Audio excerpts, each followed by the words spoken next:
Good afternoon, ladies and gentlemen, and welcome to this meeting of the Cabinet Grants Panel being held this Monday, the 11th of April at 4 p.m.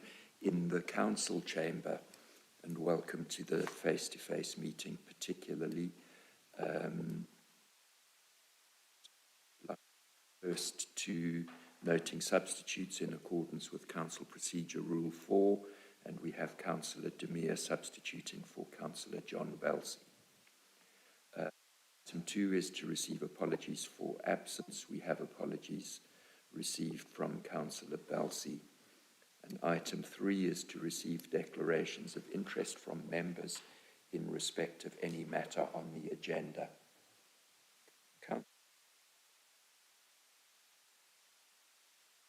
Thank you, Chairman. I wish to declare a personal interest in relation to item 7 as chairperson of the Bensford Community Partnership, who are one of the applicants for the grant, so it's probably appropriate that I don't get involved in that decision. Thank you. Thank you. We'll take that item separately when we come to the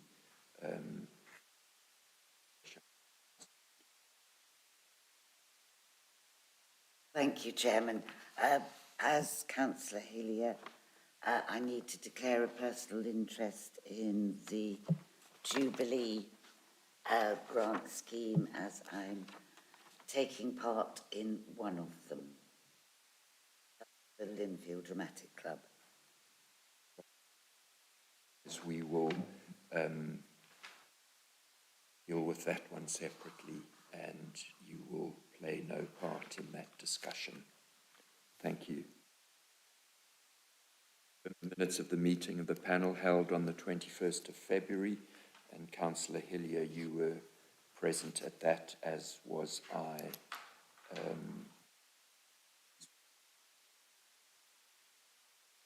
Screen button, please.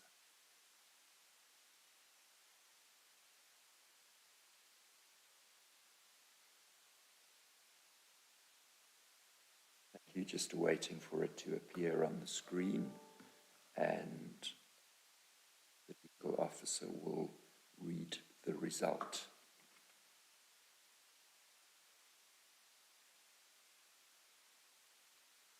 All those eligible to vote are in favour. Thank you.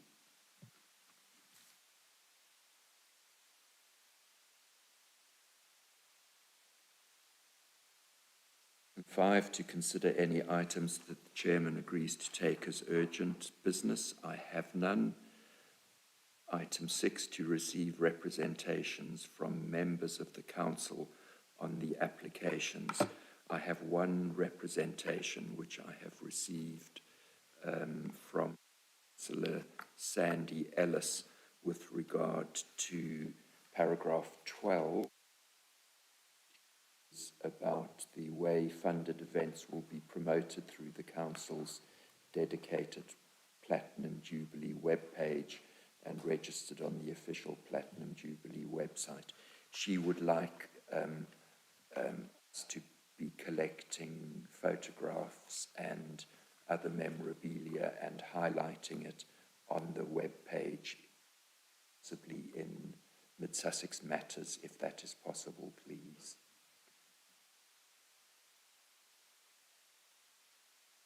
Mr. Turner. Yeah, that's certainly possible. Thank you very much. Item 6, to receive Item 7, Corporate Grant Scheme, the Platinum Jubilee Grant Scheme and Community and Voluntary Sector applications.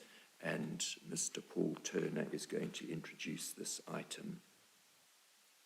Thank you, Chair. I'm loath to start with an error, but I must note there's an error in item 1 in the purpose of the report.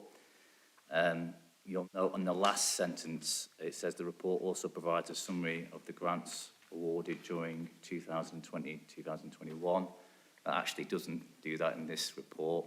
That's in recommendation C, where we'll be covering that. So just to note that for the minutes. So to go to the actual purpose of the report, the purpose of this report is to present to Cabinet Grants Panel 38 applications received from the community and voluntary sector organisations in response to the Mid-Sussex one-off Platinum Jubilee grant scheme. Recommendations. Members of the Cabinet Grants Panel are requested to consider and decide upon A, the recommendation for each of the Platinum Jubilee applications detailed in the summaries of which are attached in Appendix A.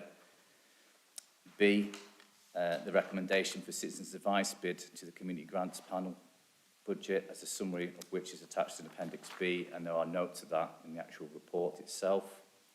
And C, to note that the end-of-year grants report 2020-21, 2021-22 will be presented at the October Grants Panel. That will also include the COVID recovery grants that we commissioned.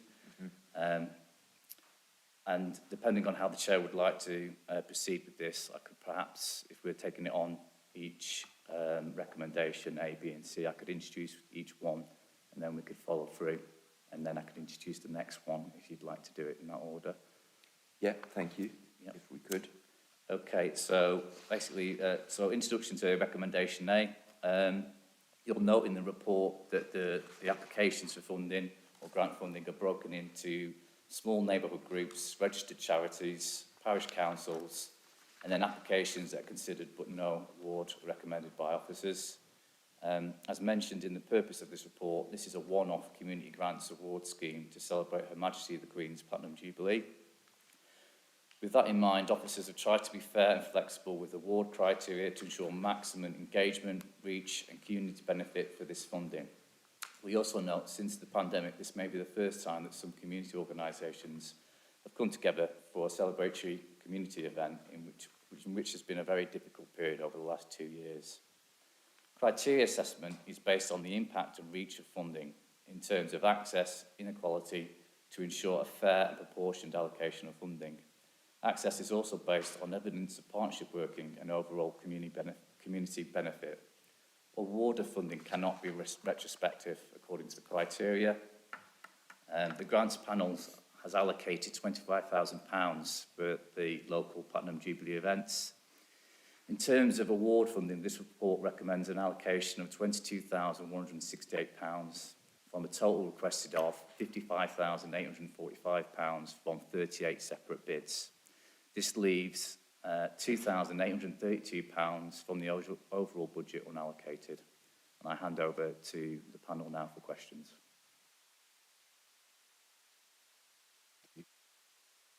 Can Mr. Clark just confirm that the Vice Chairman and member have personal interest in the two items that they declared, so we can consider those items and just exclude them individually from those two items when we vote?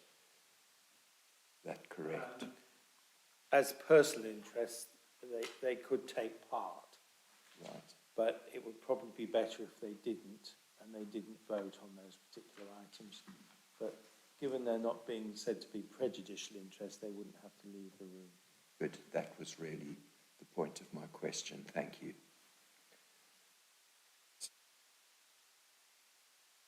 Do we?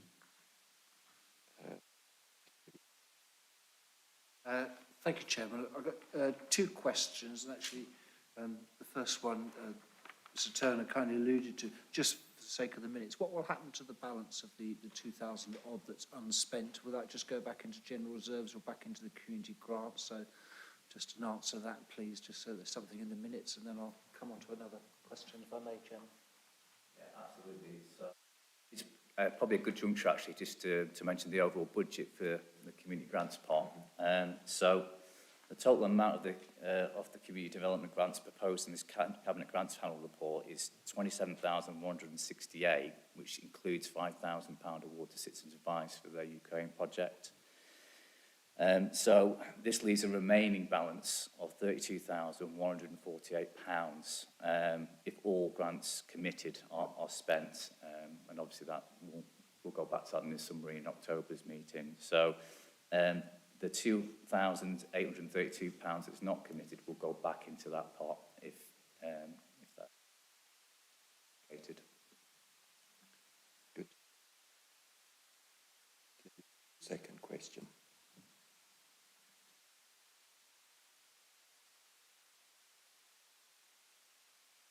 That's it. Thank you, Chairman. The other question is, and first of all, my compliments on how this is done. It's a very complex process, and I think the Chair's wise decision to delay the sitting of this panel to enable, we've got a fantastic selection of events across the district, so all very good. Just to help me understand, because it is very complex setting the criteria, and I'm going to name two organisations, and I'm only picking them as an example, nothing more. But so, for example, we've got an application from the Lindfield Club, and then just below that, another application for the Lindfield Dramatic Club. Have you and your officers managed to determine that they are kind of separate events and we're not ending up doing any kind of accidental double funding? Thank you.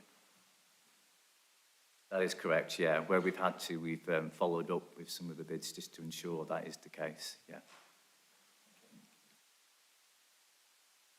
Demir. Thank you. Right.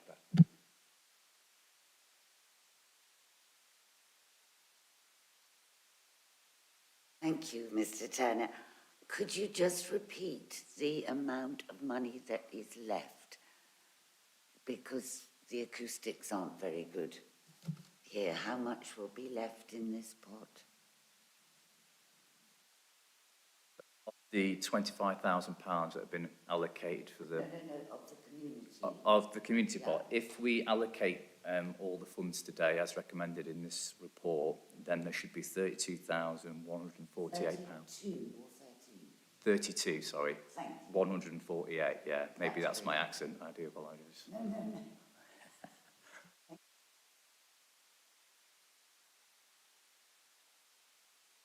there any questions about any specific grants that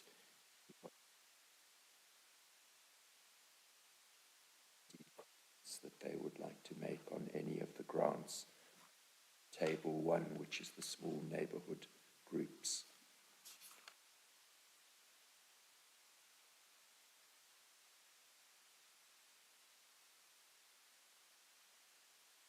I was particularly pleased to see the Staple Association constructing a beacon brazier, because that will be something that will last into the future and will be remembered in the village. So pleased to see that. I was also pleased to see the trooping of the colours of the Royal Sussex Regiment Association, Sussex, and the range of different applicants that we have, young, old, disabled, and very small community groups and groups that have possibly come together specifically to celebrate the very significant Queen's Jubilee. And from that point of view, I was particularly pleased. Another one that I think is worthy of mention is the Haywards Heath Cricket Club, joint celebration of 125 years of cricket clubbing. It's a very significant achievement, and they're to be congratulated on that. That I have no questions indicated. So we to the recommendation, and the members of the Cabinet Grants Panel are requested to consider and decide upon A, the recommendation of each of the Platinum Jubilee applications, detailed summaries of which are attached in Appendix A, and we will vote first for Wood Community Partnership. So, Hillier, don't vote this.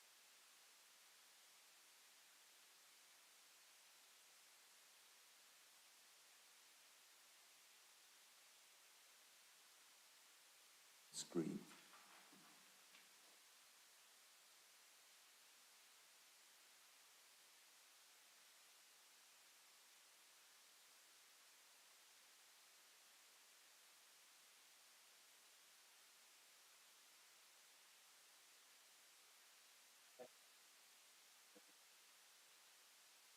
And now can we do the same vote, excluding the Linfield Dramatics Club?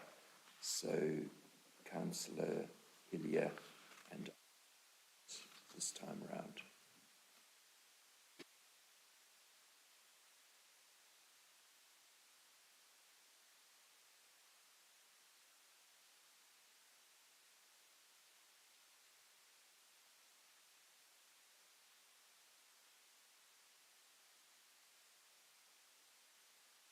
Again, Chairman, all those eligible to vote have voted in favour. Thank you. And if we can move to table 2, the list of registered charities who have applied.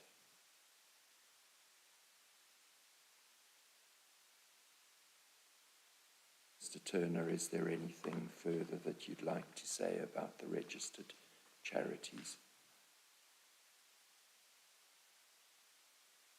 Only just to note, it's great to see the spread of different organisations now bidding.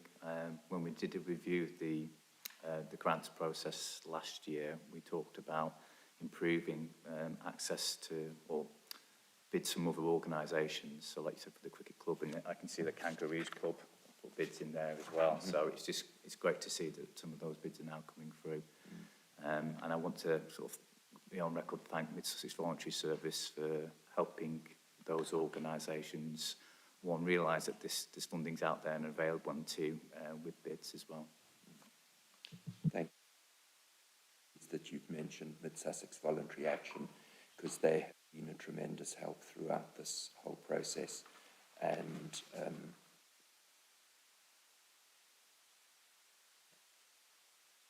they run training courses to assist charities and so on in applying for grants. So they provide a very valuable service in Mid Sussex. Colleagues, to vote on these awards.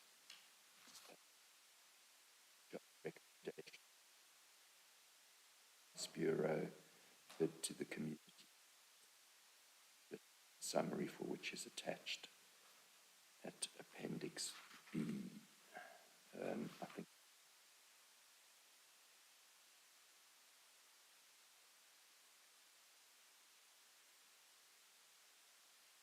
it's to vote for the registered charities. Yeah. Sorry, Councillor Demir, you have a question. Are we talking about the Citizens Advice Grant? No, we'll come to that. I jumped the gun. My apologies.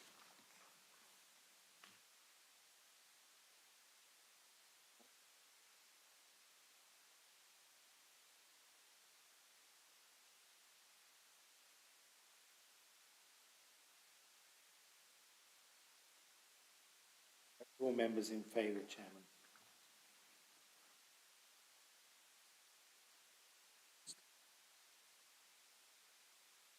We move on to table 3, the parish councils, please.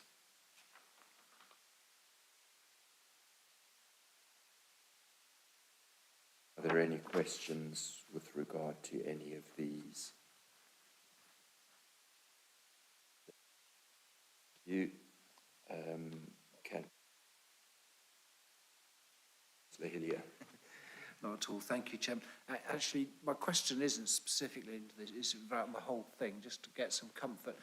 In terms of the PR around this, obviously, how we're going to try and help make sure that some of these community groups in particular do credit Mid Sussex District Council for making this available, because obviously when you've got small community groups, it's not always easy. Can we be fairly confident that your teams will be doing what they can to ensure that this council gets the credit I think it deserves for putting this money aside at this time? Thank you.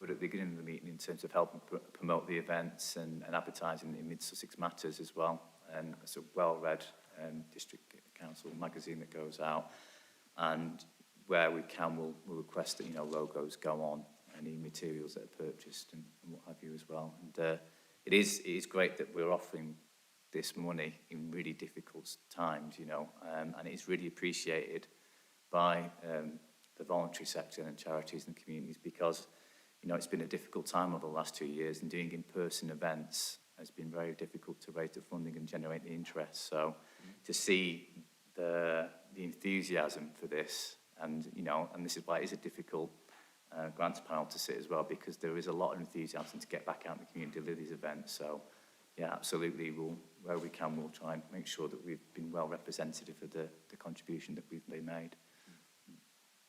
Good, thank you. We just have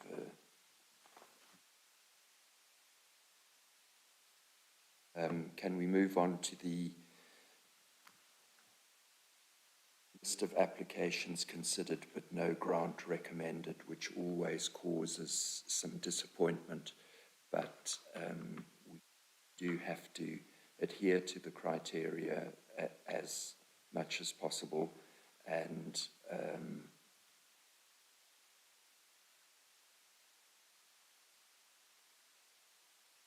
considerations of those, please, Mr. Turner.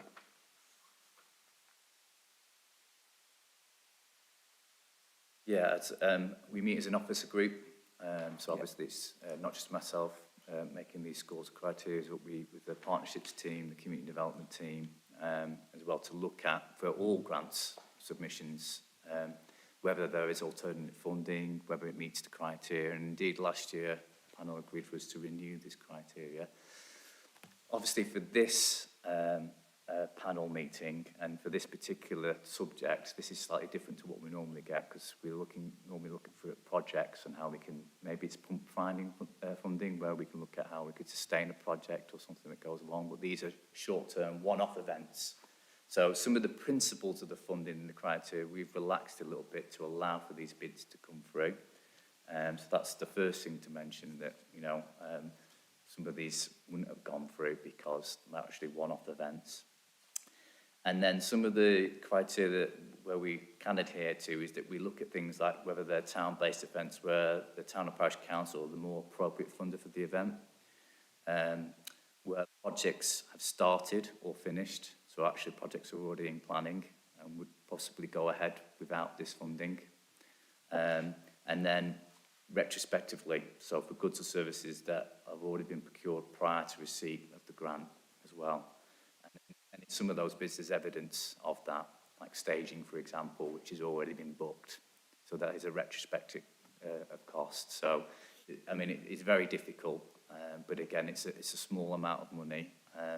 When you look at some of the charities and community groups that are doing these events, it's relatively small amounts of money that they're doing the whole event for and volunteering for. And you could argue if they didn't get this funding, that event may not go ahead. Whereas there's some of the larger scale events, they're buying in services to make them grand, fantastic events, which we fully support, but actually afford to have that and not give it to these smaller groups of charities. And it's a very difficult decision to weigh up. But that's, you know, where we can, we've stuck to the criteria where it applies quite strictly, yeah. Okay, thank you. So the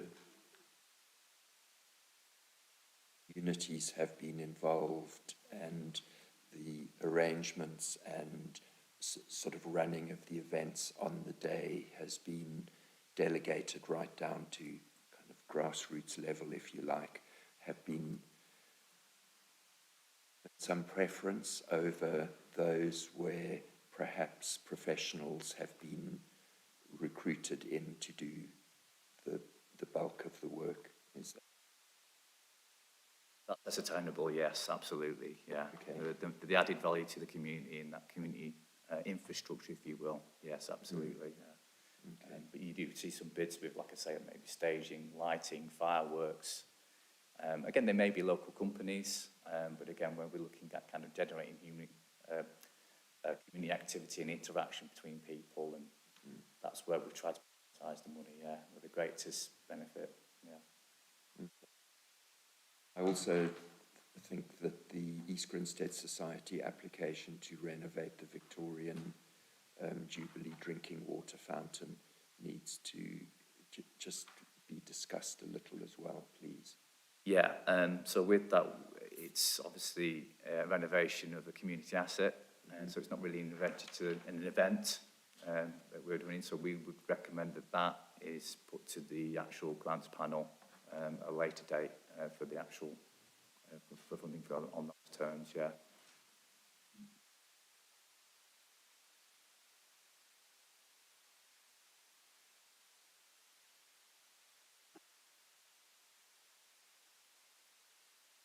Just one quick question, Mr. Turner.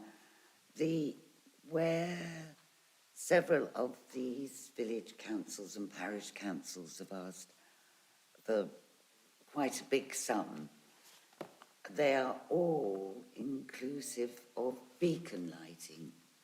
I'm presuming that this isn't the purchase of a beacon. I just wondered why it was so expensive to light a beacon. Yeah, it's, Looking particularly at West Hoathly, Hoylings and Ashurst Wood. I'll just pull up their bids now. Yeah, but it does seem to be a very popular activity. And again, yeah, it's not purchasing it, it's hire really for lighting shows and that sort of thing as well.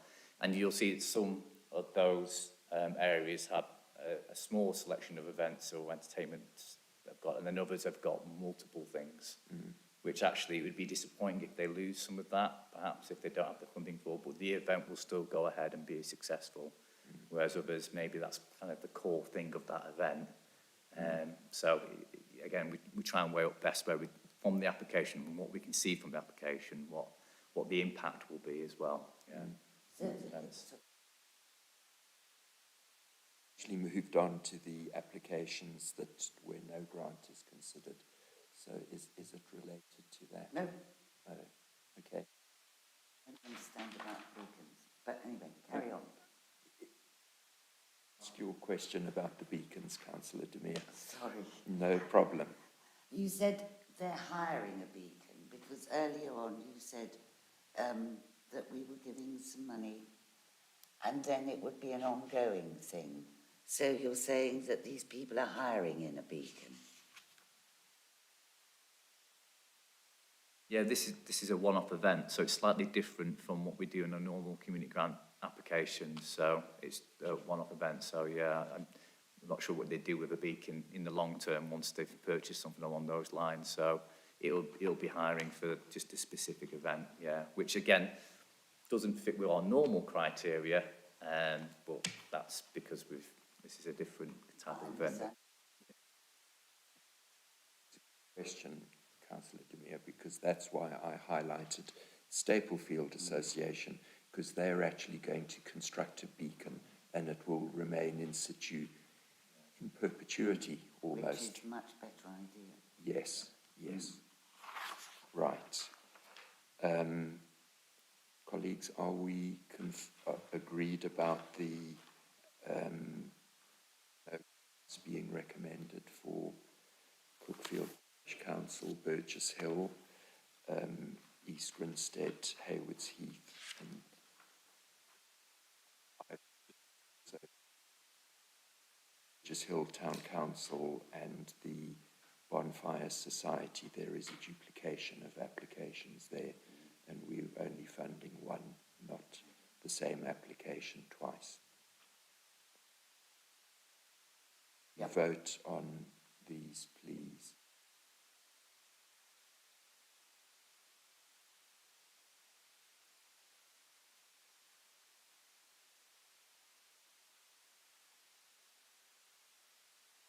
Fully in favour of those refusals, Chairman. Thank you. Just make the point that we're having some good practice at the new communication system in the council chamber and the voting system, and I hope that anybody who's viewing the meeting will appreciate the better sound quality and the better imaging that this new system delivers. And we move on to the community grants bid, please. G's project, Mr. Turner. Thank you, Chair. So yes, we've brought forward a community grants bid, specifically because of the timing, really. This is from Citizens Advice, and this is an engagement project with Ukrainian refugees in mid-Sussex to provide information and connect them with local communities. It's item 23 in the report, if you want a little more detail on that. But Citizens Advice have applied to fund a project to support Ukrainian refugees at mid-Sussex via the two visa schemes. The grant will be used to engage with Ukrainian refugees and their family, friends and or sponsors to provide information and connect them to wider networks and local support services. Citizens Advice will be building on the success of the Community Champions project to use their local connections made. The assessment team feels that this is a very timely project and would benefit from being funded at this grants panel to enable the project to establish itself and support Ukrainian refugees that have already arrived and those that are soon expected. So we recommend the £5,000 requested amount. It is noted that West Sussex County Council are leaning on the response for West Sussex, and along with Citizens Advice and the District Council and other partners, we're in regular communication with them to avoid duplication of support. So, you know, it is recognised that the County Council are leading on this and sorting the essentials in terms of shelter, food, education, and that will take some time, but this project will then look at the softer measures and the community links, building on the work that it's done with the Community Champions project, which was based around vaccine messages and health in general, access to health for communities in Mid-Sussex. So with that project, they've already made, you know, about 180 local connections, and that list includes like social prescribers, libraries, other charities as well. So that's just to give you a quick summary on the recommendation for the panel, but I'm happy to take any further questions on that. Good, thank you very much. Councillor Hillier. Thank you, Chairman, and thank you for the report. I should declare a non-prejudicial interest as a county councillor, seeing as you've met them, so I'm aware of their scheme. The question was to try to understand what exactly is the money going to be spent on? Is it supporting staff and internal resources? And in what's being set up here, I don't think we've got any idea how long this shocking situation is going to go on for. So is what they're proposing to set up open-ended in terms of it will then won't need any further funding should this horrible situation still be around in 18 months as opposed to 6 months, if that question makes sense? Thank you. You're right. I mean, we do contribute and pay for Citizens Advice services anyway, jointly with the West Sussex County Council. So they do provide essential services in terms of housing, benefits, advice, and navigating the adult social care and things along those lines. But this is a specialist project. It will require extra resources and time. And so the project will look at establishing communication platforms. So maybe that's WhatsApp groups, emails, language translation. It will look at establishing links with local organisations that are willing to offer support, additional support to this particular issue as well. And so that does involve extra time and coordination to what is already a very busy time for Citizens Advice in light of the last couple of years and moving forward with kind of some of the financial hardships that people are facing. So it is kind of, I suppose, laying the ground, foundation money. More additional money will probably be needed in the future, but, you know, that maybe money might come down from central government in that sense to carry some of that on. But in that respect, they're sort of laying of the foundation for what is actually needed and required is the first kind of step to that. And I think we're well ahead as an area by looking at that and having established project as a vehicle that we can already use. Because this may be some time down the line before, with the county council parts, they sort out the basics.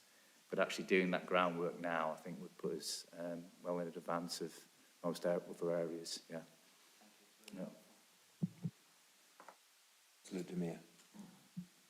Thank you, Mr. Chairman. Actually, my question was the same as Councillor Hillier's. I just, what was it going to be? I mean, I'm fully in support of it, totally, because anything we can do to help. But I couldn't quite see what the money would be used for unless it was, you say, a communications platform. But surely they've got that anyway. I am totally in agreement with this, but I'd just like to know how they were going to spend it rather than being yet another signpost, because I think there are an awful lot of signposts at the moment, if you see what I mean. It's a good question because, you know, money is tight. And as I say, we do commission them as an organisation as well. And I think if you look at the Community Champions project, which has been very successful, that had a 4 years funding of around £30,000 to keep that up and running, to specialise that. So that gives you an indication of that's the type of cost that you need, additional cost onto services. And as I said, citizens' advice are already quite stretched with the amount of applications they're getting in already for support, around financial support. So this is a specialist project looking at a specialist issue. So when we talk about communication platforms, it might be, like I say, around language translation. It might be sourcing out key people in the community, whether that's religious groups, whether that's health, social prescribers, health signposters, whether that's around recruitment or training. That all needs kind of coordinating, and the approach needs adapting as well to make that work for the people we're talking about. Also with the project, so you've got to think about the people that are providing shelter.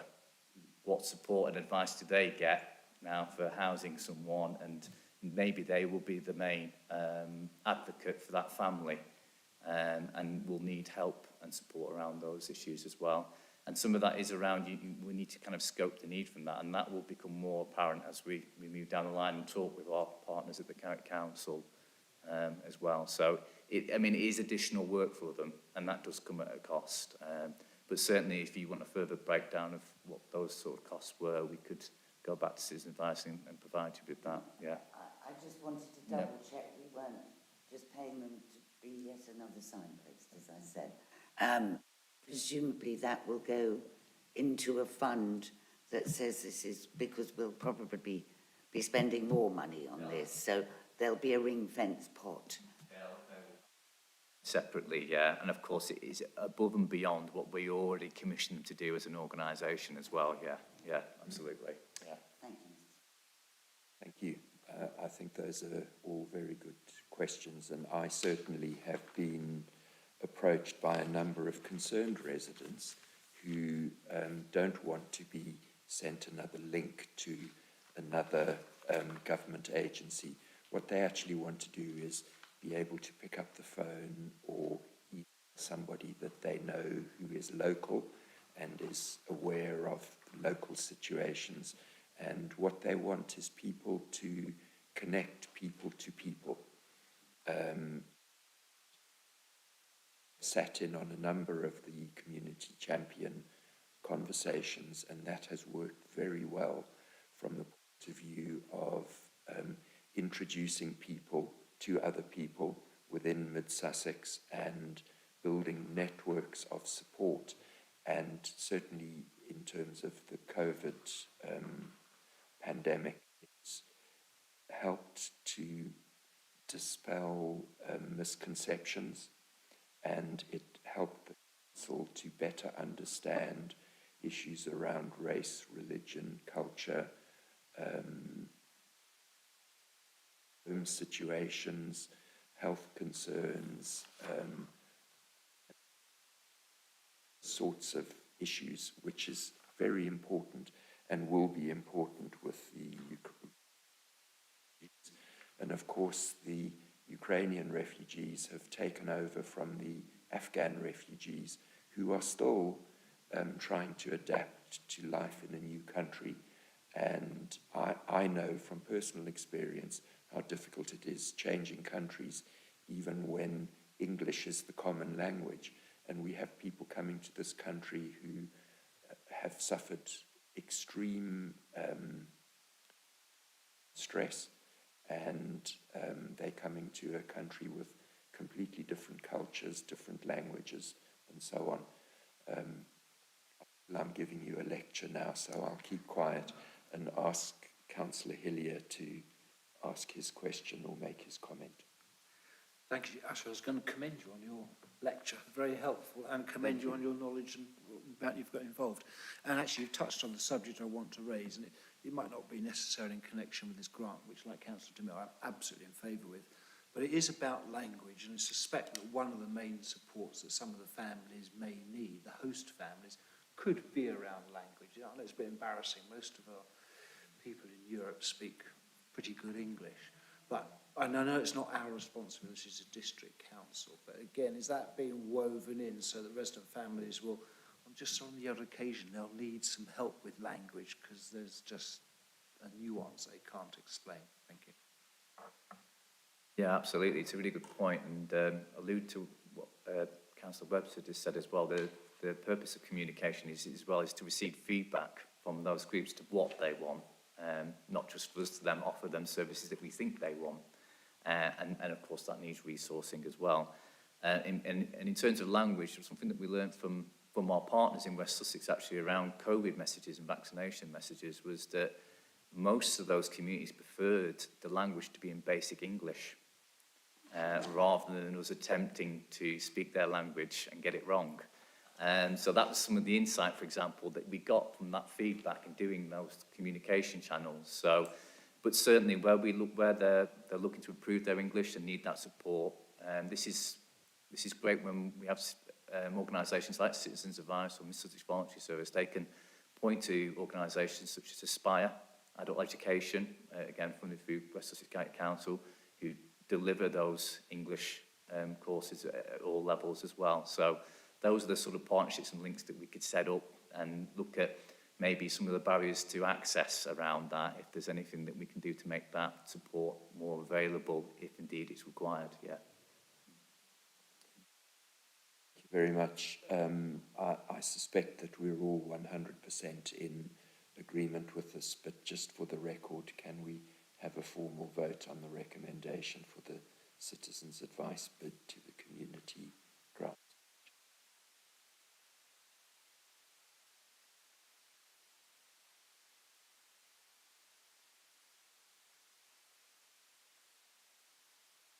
Yes, Chairman, all in favour. Thank you, Mr. Clark. And members, can we also please note that the end-of-year grant report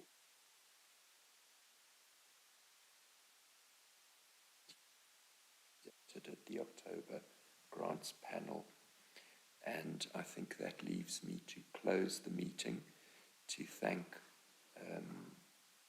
Mr. Turner and the team for their very considerable efforts in allocating the funds that are available, and advice and officers for this meeting. And also I would like to thank those people who have tuned in to the Council YouTube channel to listen to this meeting. I would like to wish organizations on behalf of us very happy and successful celebrations of the Queen's Jubilee, and I close this meeting at 16:40. Colleagues, please remain in place until the streaming is concluded.